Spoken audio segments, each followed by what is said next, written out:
So this might be Manchester's biggest New Year's Eve fireworks yet.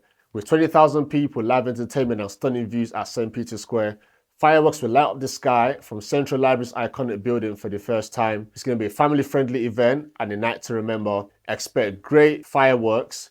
There'll be loads of food and drink stalls to keep you busy all night. Please remember it's a family-friendly event, which means strictly no alcohol or drugs allowed.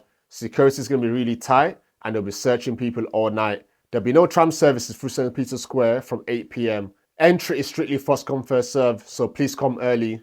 See you at St. Peter's Square on Tuesday night.